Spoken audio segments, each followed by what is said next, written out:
राव साहब ने आकर लगाया रजत की जमकर क्लास और बताया उससे उसकी जिम्मेदारी। रजत ने मांगी राव साहब से हाथ जोड़कर माफ़ी और किया उनसे एक बड़ा वादा। रजत ने निभाया अपने पति होने का धर्म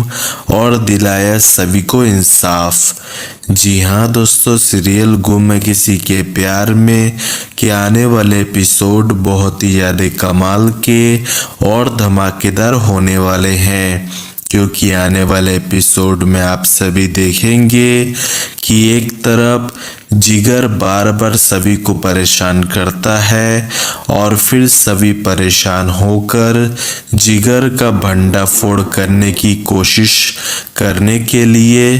तापसी के पास जाती है, लेकिन जिगर तापसी के साथ मिलकर सभी को ही जेल के अंदर में डलवा देता है। तो वहीं दूसरी तरफ रजत को जब इस बारे में पता चलता है तब वो अपने पावर और सोर्स का इस्तेमाल करके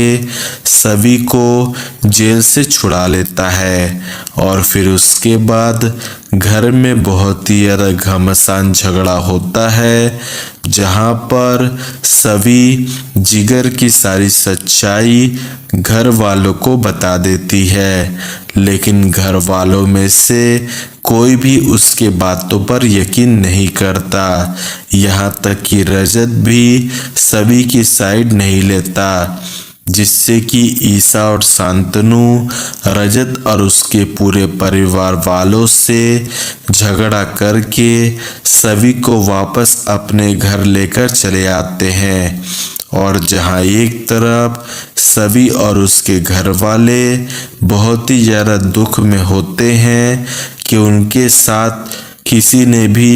यहाँ पर इंसाफ नहीं किया, किसी ने भी उनका साथ नहीं दिया, तो वहीं दूसरी तरफ किसी तरीके से इस पूरे मामले की खबर किसी और को नहीं बल्कि राव साहब को लग जाती है और फिर राव साहब को ये सारी बातें सुनकर इतना ज़्यादा गुस्सा आ जाता है कि वो तुरंत ईसा और शांतनु के घर पर पहुंच जाते हैं और फिर ईसा और शांतनु के घर पर पहुंचकर वो ईसा और शांतनु से पूरी बात समझने की कोशिश करते हैं, जिसके बाद पहले तो वो जिगर को खोजते हैं, लेकिन जब जिगर नहीं मिलता और उनके सामने रजत आ जाता है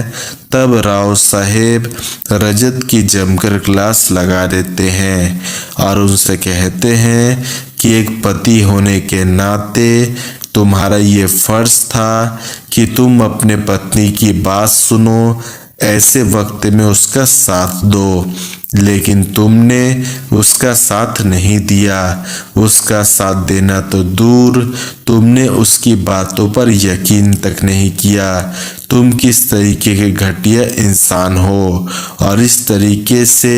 और भी बहुत सारे बातें बोलकर राव साहब रजत को बहुत ही खरी खोटी सुनाते हैं और साथ ही साथ उसे वार्निंग दे देते हैं कि रजत सभी को अकेला ना समझे, जिस पर रजत राव साहब से कहता है कि आपको ऐसा किसने कह दिया कि मैंने सभी की बातों का भरोसा नहीं किया है। शायद आपको नहीं पता होगा, इसलिए मैं आपको बता देता हूँ कि मैं बस सच्चाई की तलाश कर रहा हूँ और कैसे भी करके मैं असली सच्चाई का पता लगा कर रहूँगा और सबूत भी इकट्ठा करके रहूँगा।